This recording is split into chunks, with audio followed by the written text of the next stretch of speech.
Okay, now after credit sequence, it's August 29th. We're in Cape Cod.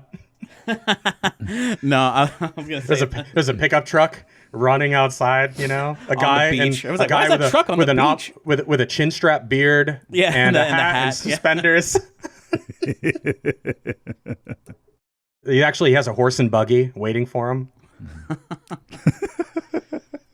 So how do we? So yeah, I think that's the game, fellas. Wait, I but think, what happens with Major Jackson? Wait, you drive off to Amish country. But then I meet him for Judgment Day, and I take him to the thing. I think it's poetic. We end this here because the future's not set, bro. You want me to just jump ahead? No fate, bro. No fate. Where's the sequel?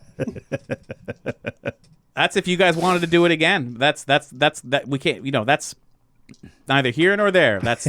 But I want to shove in John Connor's face that I was the only person to make it back. Okay, post-credit sequence. Yeah, we're just we're spilling the beans on what happened. We're not saying if it changes at all. It's just no. It's just John Connor watching Major Jackson and Garcia go into the time orb, and then somebody taps his shoulder and he turns around and it's 80-year-old Major Jackson, and he's like, "I think that belongs to me." He's like, "Wow, I didn't even get warm in my pocket." That's when it cuts to the rest of the credits. Nice. That's your Marvel. Yeah. Ending. No, they open up. They keep going into that thing where they, into the doors. They do the cult guy door. He's preserved. Then you in see the the next door specialists over. open up another door. And they open it up, and there's Major Jackson. Already pulled the tubes. What took you so long? Jarrod doesn't even know what we're talking about. Nope. But so yeah, I mean, that was a crazy thing. Actually, he told Zach all that stuff that happened. Oh, you told you? So we'll just. I mean, for the sake of Jarrod, he doesn't know right now. But like you said, you told him that entire history and shit. I think so. That's why I told him, like, don't let the future affect who you are. Yeah. So what are our postscript thoughts here on how things? It was too easy killing the T-800. You think? No. I think this went a lot better than I thought it would. Okay, good. Because I feel like the previous session we were kind of fumbling together, just trying to figure out our cadence. Mm-hmm. And now with this session, I feel like we kind of we established that emotional connection with each other, and we're able to kind of work together and kind of more harmonious approach. I think we made a natural progression character-wise. I think there was like a definite character arc. Yeah. Between the two of them, not just individually, but as a team. Mm-hmm. In my headcanon, if he had not made the decision to go back to MIT, everything would have went tits up. If he misses out on his college, and the whole point of him is that he's like this genius fucking dude that took down the defense grid and all this stuff, if he doesn't get to be that guy, he's fucked. Yeah. I mean, like, it would cut to like Major Jackson about to okay, we're gonna turn the grid off, but instead, like, the fucking T1 million shows up or something. Would have been real different. Stabs him through the fucking heart, and then just it's like shit. General Zelensky, turn off the grid. I'm trying. I should have gone to school. If you need me to make thermite, I know how to do that. I collected all this sawdust. Here's the thing. Living off the grid is what made John Connor. Right. MIT is what made, not the only thing, but like, yeah, you're getting the sense that maybe General Zelensky was the badass general, not just because he was a glasses pocket protector nerd who went to MIT for a little bit before the war, but he'd seen some shit. So it's kind of that beautifully full. I was not expecting that, and I think that's great. I think that that really explains it in a way that like can guarantee things are supposed to happen the way they happen. And actually, I want to include that his admissions to MIT include the whole like assembling of the. You impressed them with the thermite bullets. Yeah. So I made these thermite bullets. Oh my gosh. Okay, so first of all, you're banned from MIT. From school. Try Brown. but I think in a way, in the same way that Kyle Reese going back and making Sarah Connor into the mother of the, the leader of the resistance, it was almost the same thing that if the T-800 hadn't intervened or anything, like Jackson wouldn't have become General Zelensky. In the same, the Terminator has like a time paradox that like by going back in time you make the thing happen. Yeah. So by like getting the combination of the training from Major Jackson, even though Major Jackson was set in time, and the combination of that and going to MIT made him this badass general. That made it more of a Terminator ending than I was ever planning. I think that was great. Cool. Yeah. Like obviously in the time paradox, actually it always happened the way it happened. The first thing is actually the thing that never happened. Yeah. Like Sarah Connor never lived a life where somebody didn't yeah. come back and impregnate her. Right. She actually never lived that life. That never happened. That's the time paradox. As far as the continuity of the Terminator is concerned, there's multiple timelines of different versions. There's comics that say it was different. There's books that were different. Yeah, I mean, Terminator Salvation is like the whole thing is like, oh, he's no longer General Connor because by doing whatever everything that happened, he was never in the place that made him the leader of the resistance. Right. So and all that. I don't know what happens with an 80-year-old Jackson. Like, does he, but it's maybe it's only because my character. I find it an interesting question. But like, does he hide out among the resistance and just become somebody? Like, he finally gets to just live quote unquote normal life, but like as like a civilian in the in the war. Does he hide out and be like? Does he become another general that we don't know the name of, like General Hercules or some shit? Or does he, like, when Judgment Day happens, does he just like let the fucking Terminators kill him and just call it a day because he knows he can't exist in the future? He knows he wins. Yeah. Like, I think this is like, we won. I think we did it. Does he just like walk out into the ocean and drown himself? Like, no, I don't. I think unless there's a sequel where another Terminator shows up, I don't think there's I don't think he sees this as a problem. I think he slowly starts to accept this as a win. Although it's, of course, with wanting to protect him, and wanting to make sure that the future stays set, it is that risk. It is that thing. And it kind of plays into this thing that was unintentional, but became the father-son dynamic of letting him go to college, like letting him go out and live that thing. Again, completely unintentional, but I like that it kind of filled that role on a bigger level than just simply, well, my mission's to make sure you're safe, so fuck it. Like there was a real relationship that started to form. We got, in a movie sense, we got that sense of like, oh, this would have been a good fucking movie that way. Yeah. Like deep as shit. Maybe too deep for Terminator. Maybe. I mean, but here's the other thing. So I can tell you. So now So that's great, and I'm glad we were able to wrap that up to be a satisfactory game, because I too was like, I threw them together too fast. I didn't give them enough options. Like, I was like, oh my god, whatever. But how do we feel? Not necessarily like mechanic gameplay wise, but in terms of like looking at the experience as a whole, removing the idea of Terminator, removing the idea of story expectations and whatnot, coming in completely blind. And getting to where we are now, how do we feel about all that? I can't even remember how it started. Yeah. Because sorry, go ahead, Jarrod. I didn't. Oh no, you're fine. Like Doug, like I had several emotional reactions through this whole ordeal. Like I'm like tears. I'm like, what is this? Yeah. I mean, well, good. I mean, because again, I think. Yeah, I thought you said this one wasn't going to be emotional. When did I say it's not going to be emotional? You said it's not going to have like a tearjerk ending like Kate. Oh, I didn't think. Oh, you made the ending. I didn't know it was going to go in that direction. You're the one talking about. Am I just going to go drown myself in the ocean? You're going to make somebody. I mean, sad. that makes sense because riding off to the sunset doesn't happen to like All Star, to like Smash Mouth All Star. It's not like it's not like usually a happy ending. I mean, it's a satisfying ending. Yeah, and maybe it is a happy ending. I just don't know because. I mean, you fucking destroyed a turn. Yeah, but it's not even the first Terminator that Jackson's destroyed. No, but with these weapons that are almost prohibitive by comparison, like you had, like you're making thermite rounds and like shit. Oh man. So I'll tell you from the DM perspective, starting it, I'm like, okay, I got a locked in beginning in terms of like, I know who these characters are. I know how to make them meet. But like I told you 100 times before, once you meet, boom, you're off to the races and you're kind of on your own. You're like off in the wilds. Mm-hmm. And there was that moment of like, shit, we're in the wilds. How do we survive? What do we do? And let's try this, and a couple things here or there.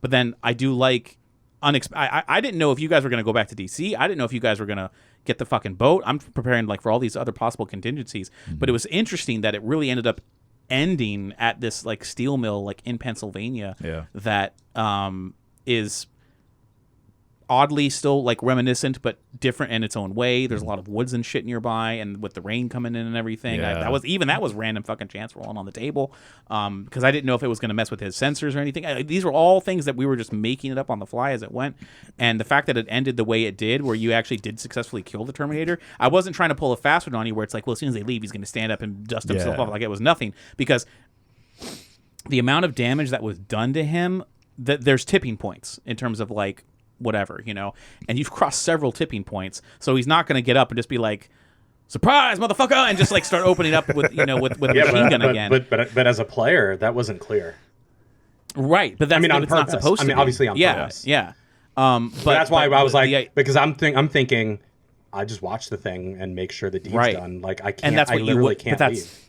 And that's what you would do. So you got to see a white hot skeleton like that. If it did get to a point where it was in arm's reach of you, it would have killed you because of how hot this thing was. It would have burned through your face, and just by scratching at your face. I fully expected. I fully expected Major Jackson to die in that whole sitch. Dude, the way you've been shot and everything like that. I mean, we didn't even address like you trying to patch yourself up, because the way.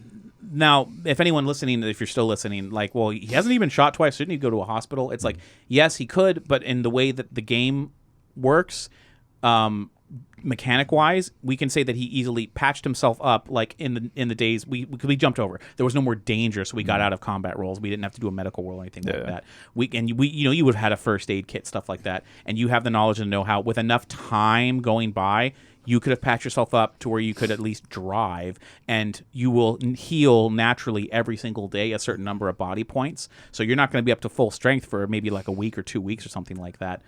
But it was enough. It was movie logic. You could have patched yourself up. You've been shot twice, but you've been shot before. It was non-life threatening based on the way that he hit you, and that it wasn't like a super amazing hit because you did dodge at the same time. All these things did come into play and did factor out. So for me, the struggle was that open world thing, really not having a plan other than letting you formulate a plan and have this thing run the fucking gauntlet, which gameplay-wise I didn't know if it would be interesting or fun, but I'm glad it turned out the way it did, because it did become sort of nail-biting in several tense moments. Because, I mean, if he spotted you and opened fire, anything could have happened. So many wonderful close calls that really, for me at least, even from the DM seat, made it like nail-biting, like not knowing how this was going to go.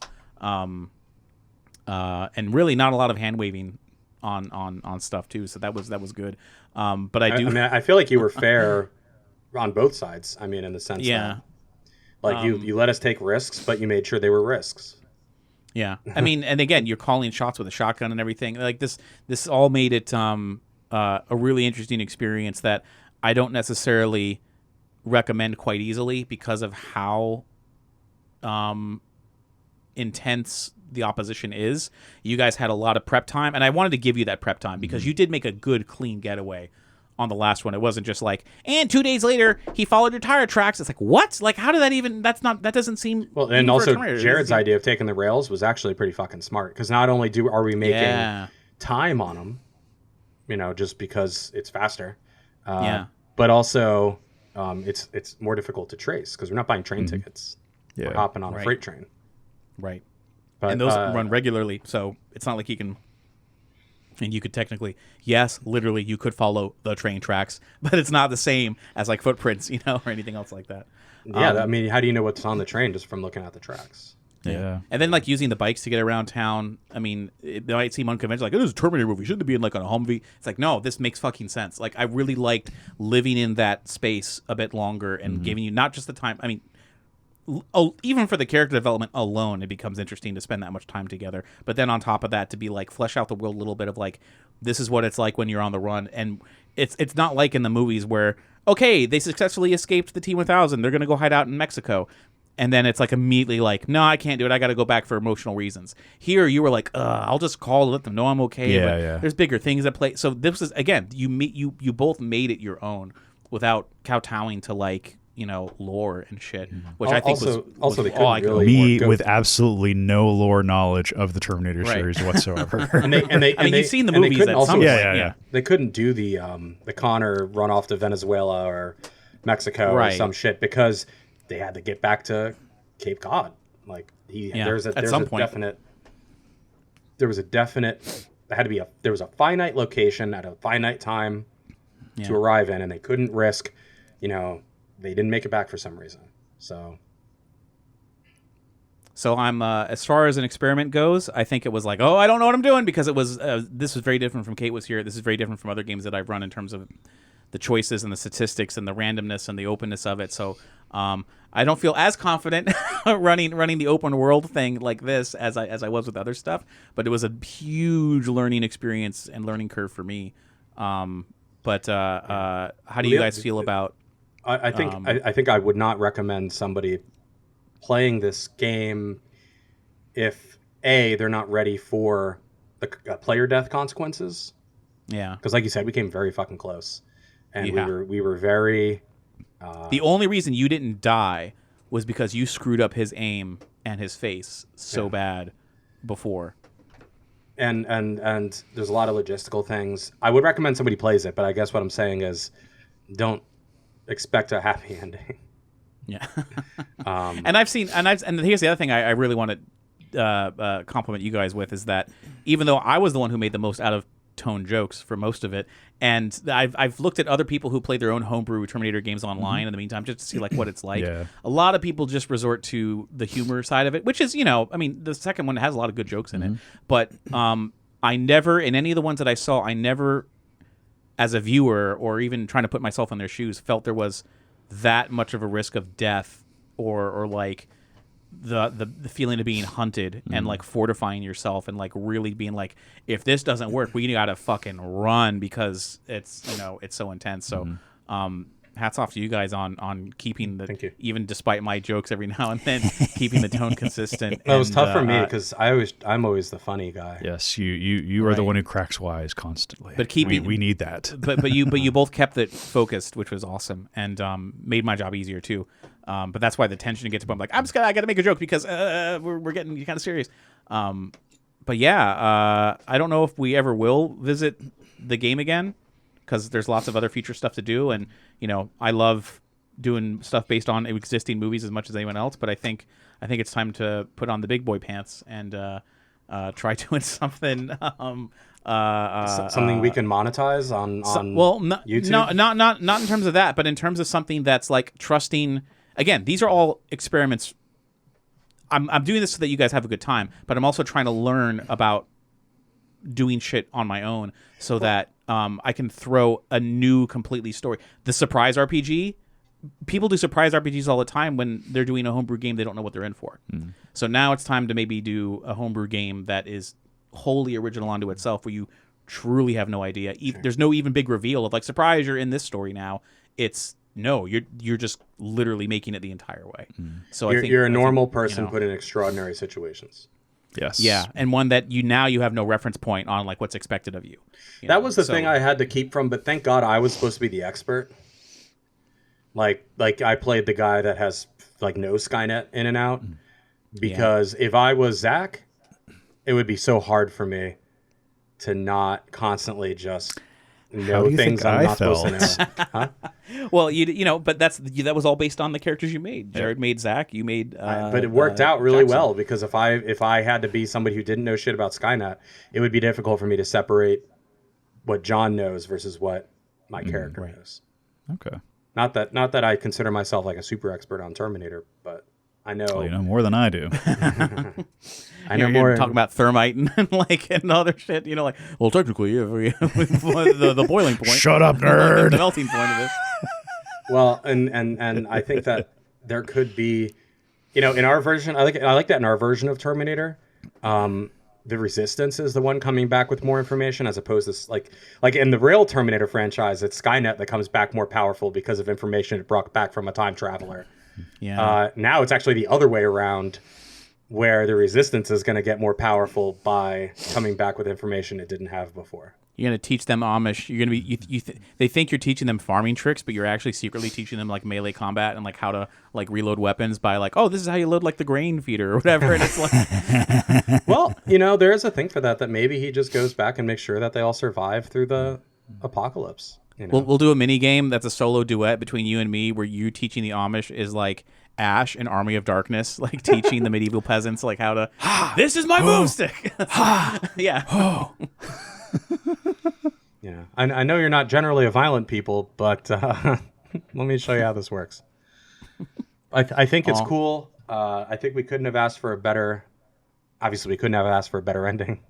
Yeah, that was I had contingencies if anybody died, and I didn't know what was going to happen and then in the end, John's acting like I'm probably going to die. Like he's like taking these shots and like luring it. Stay focused on me, you son of a bitch. Like up there with a shotgun. Yeah, like, but that would be Major Jackson. He had a mission. Yeah. And he made it, like, Connor made it very clear, like, people don't come back from this. Like, that was what he asked. He said, like, anybody ever come back? And he's like, no. Like, as far as we know, it's never happened. So Jackson, as far as Jackson knows, he's dead on Judgment Day and is not supposed to live past that, at least. That's just as far as he knows. I'm not saying that's what happened. Oh, yeah. But that's... yeah, that's why he's okay with standing in front of the bullets. So we'll see what kind of reaction this gets if people want a sequel, and if you guys want to play one. Well, don't think about it now. Let's just maybe who knows how long, if ever. But there's like another kid, and then it's both General Zelensky and the next Jackson kid or whatever. They both get sent back in time to save another kid.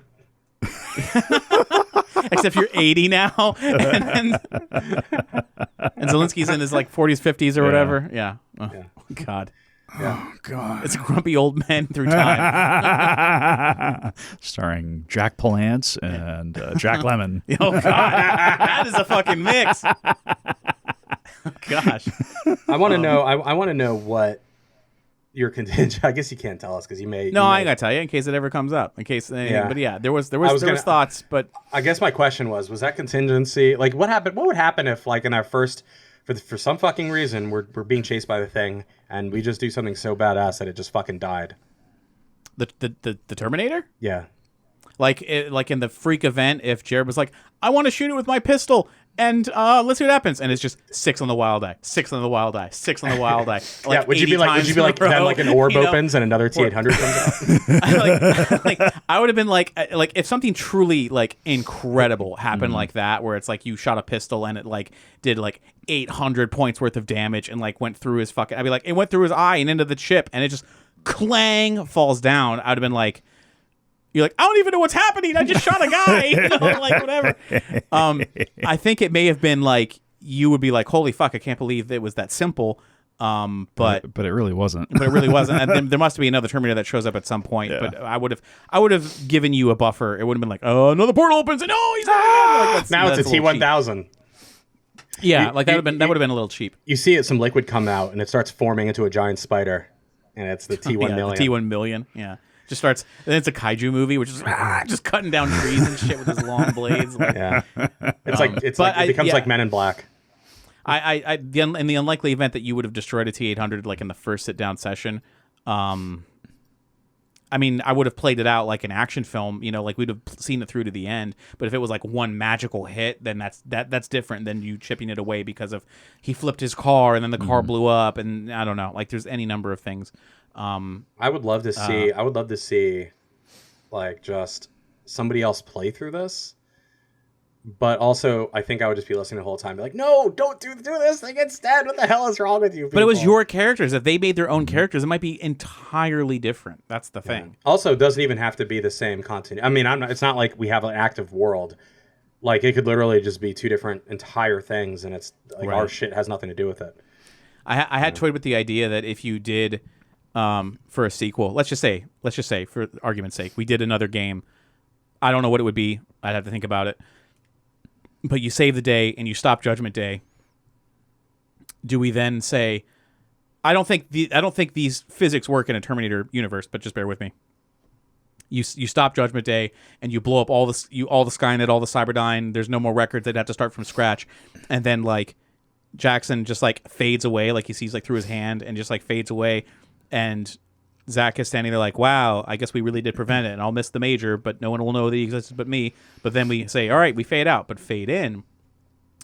And I'll say, John, you're, suddenly, you fade in on your hand, and you're looking at your hand as you're sitting in the back of your dad's pickup truck, and he's like, BJ, Bernard Jackson Jr., get out of that truck. And you're like, oh my God. And then it's like, we got to go save your mom. Buckle up. And then just like, and then start a game from there where now has nothing to do with a robot at all. And suddenly it's just like you and this as a kid, as like as this little kid. Actually, what it turns out is when Zack becomes General Zelensky, he sends somebody back in time to like save, to save the mom. No, to save them from going into the work camp. Oh gosh, yeah. Anywho, so that'd be tight. But I'd like to see someone else go through this. Also, well, you can listen to the first episode where Jarrod is by himself. I know. You can get a sense. But I know nobody wants to listen to me kiss your ass, so I'm just gonna make it quick. Doug, you are fucking awesome. Thank you. Thanks, Doug. Thank you. I'll listen to it. Okay. Well, honestly, dude, there were a few times when I was like, I don't know if this works for me. But only I think that stemmed from personal frustration of why are you not as smart as Major Jackson in real life would be? Because it is tough when you have such an open world and you sit there and somebody says, okay, now escape the T-800. Where are you going? It's like, I don't fucking know. I'm not trained for this. So I did have frustration from that. There were some things and mechanics wise in the game, I think some things like the search thing, I don't fully understand that. Like we talked about the car, for instance, and it was like, is there change in the car? Like, of course there's change in the car. There's tolls and things and payphones, and this is the 90s. It's 1994, But was search for me to see if I could somehow find change in a cup holder, or does it make the change manifest based on my role? Both depending on the circumstance. I think like if it was an unlikely thing, then it would see whether it happened or not. If it was a likely thing, it'd be how much you found. But search is very confusing because what it sounds like is vague, it's more like manifestation that I could just like, almost. Yeah, I hope something's there and it manifests. It's like it's The Secret. It should be called The Secret instead of no instead of search. But no, yeah, it would depend on the circumstance. Again, that's why because this is not just a simple D6. This is D6 Adventure, so the rules are only slightly modified from like the regular open D6 where it is a little more pulpy influenced in that regard. Okay. Well, that was the only thing that like straight mechanics wise that I was like, I don't understand how this works. Mm-hmm. Otherwise, I think that you're playing. I guess you weren't playing. You're GMing. It covered up how basic and rudimentary the system is so well in a way that you made like the dumbest thing exciting. Like and what? I really appreciate that. What was dumb? Or, I don't know, like making like any of the we go into the grocery store to find shit. It could have been It was exciting. I don't know how to explain it, Doug. Well, you had fun. That's all I care about. You don't have to explain. Tell me how. I don't believe you. How'd you have fun? You gotta explain why it was fun. Well, it's because we broke in. That's why. I understand that's why it's exciting, but why was it fun? Just put I think what I'm saying is you have a cinematic way of GMing, and but the system's not very exciting. Like it's not like. It's not like we don't have magic powers. We don't have options. Right. Like marksmanship requires me to have a gun. I don't have the ability to just be like, I want to get a bazooka. Like I have to work with what I've got available to me. Right. Right. That was part of the experiment. It's just limiting what you got. It's not like Cthulhu, where I gain insanity, but if I gain enough insanity, now I have magic powers for some reason. Mm-hmm. It's a very straightforward system. It's like it's saltine crackers, all right? Mm-hmm. But you're the easy cheese. Thanks. Easy money. Yeah, easy money. Yeah, that's a thing we say in the future. I don't know if I told you. No, but thank you. John Connor says it all the time, and we all started picking it up and using it. For sure. But I like that. As a fan of the franchise, I think you were respectful to it, but at the same time, made it your own. Yeah. That's the thing. It wasn't even my own. It was that you guys made these two characters, and this is what would happen with these guys. I meant style-wise. Yeah. But yeah, stylistically, I think that the No Fate. Then I think the No Fate tattoo thing, it would have been tight if this was a movie. The shots would have either been straight up the No Fate tattoo, just to do that, or it would have been on like the barcode scar, like symbolizing how that trauma has been defeated by him taking down this. I feel like one great image of this. If anyone's listening and you want to do fan art, please do a fan art where it's just the hands shaking. With the one hand saying "No Fate" is on the inside of the thing, and the other hand shaking it is like gothed out, like with the fucking fishnet sleeve and like with the Sharpie on the fingernails, like that'd be cool as hell. I also, if we're talking fan art, I'd love some Amish Major Jackson, like Major Jackson teaching the Amish demolitions or something, or like or firearms. We don't know what to do with all this sawdust. It's like, oh, I got plans, pal. I'm going to need your wicks and your butcher's tape or paper, and we're going to roll this up. Like he just corrupts the Amish. Yeah. And, but if anybody's going to believe him, they might. Like, I mean... Oh, technology's evil, you say. Yeah, we know. Yeah. I mean, he shows up, and he's like, just so you know. He goes, like, yeah, we've been ready for this. And they open up a fucking hatch, and there's like a storm cellar, like, full of like these you go down into the storm cellar, and there's a T-800 that was sent to the year 1776. And they're like, it's been here the entire time. The Dutch know. We know. Why do you think we've been training all this time? Yeah. It's the best kept secret ever. Like, anyway, I've kept you guys for hours at this point. No, I want to talk more Terminator game.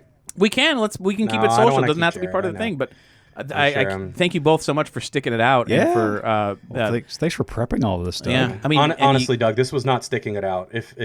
If I'm being honest, I may have played a few games in other plays in other ways where I was like, all right, can I just die now? Or something. Why can't I die? This was not one of them. Oh, you've been saved at the last second. Keep playing. Yeah, no, like I could do this. Like I'm joking, obviously, because nobody wants. I mean, a sequel makes no sense. Maybe, but I would do this. I would fucking do this again in a heartbeat. Well, let's see what kind of reaction it gets from the 8 people who listen. Well, that's great. For a majority vote, we only need 8 people, or 5 people for a majority vote. Yeah, so. And that's not a knock at the 8 people who do listen. I really want it because, like I said, I'm starved for validation. So if you enjoy it, please let us know. It's more than 8 people. We have a few Patreons. We do, but I mean, this is a multi-hour, multi-part thing. So to stick it out the entire way, but yeah, no. But anyway, I'm getting off the track of thanking you both for playing it because literally the story was made based on the characters you made. I said it 100 times, I know, but it was very enjoyable from my part to be able to watch it unfold in the same way, and the dice was more of a judge in like what was happening next as opposed to me trying to like fuck up your day. So that was really great, and that was even though the ending was like a little bit longer than like a typical movie ending where it's like waiting for this thing to burn, but I think everything leading up and throughout was a blast. And no, because it would have made a great stinger moment. Because he's watching, it's like zooming in on the thing, zooming on his face, zooming in on the thing, zooming on his face, and then when the thing and then it just starts slowly stands up. You're like, God, it's still moving. Definitely that kind of feeling. And but here's the other thing: unlike with Kyle Reese, like, I make a couple bombs and let's just try and outrun it. You were like, I've killed Terminators before. Let's do this differently. So again, that made it feel different from things we've seen before. Which in retrospect, I'm looking back going, hot shit, like that was good. That it was different, but yet, also so exciting. Also, I mean, we're East Coasters, so it's an entirely different attitude than the West Coast, Yeah. Like I would have thought, I wouldn't think of fleeing to Mexico. I would have fled to Canada. Yeah. Why would you ever go to Mexico when you go to Canada instead? It's right there. You're like way up in the north. It is a different vibe entirely because on the West Coast, it's like you just got desert. On the East Coast, you've got more. I mean, I guess you have forests. You got the Appalachian. But I guess what I'm saying is what Hollywood lets you see of the West Coast versus of the East Coast. Yeah. East Coast is more like hiding in the mountains and forests. On the West Coast, it's always the desert. It's true. You got deserts versus the Appalachian Mountains. Very different. It's definitely different on how Hollywood shoots. Would shoot a Terminator movie that takes place on the East Coast. I think would be probably closer to the escapes that we found. The locations that we made. Because I think hiding out in a small town is like a whole nother Terminator vibe. Yeah. And that's why. So it was a lot of fun. Anyway, we can compliment each other all night. But I said let's get some chocolate milk, slice of cherry pie, and call it a night. We'll chat about it later. But Sounds good, thank you both again for playing so much. Yeah, thank you, Doug.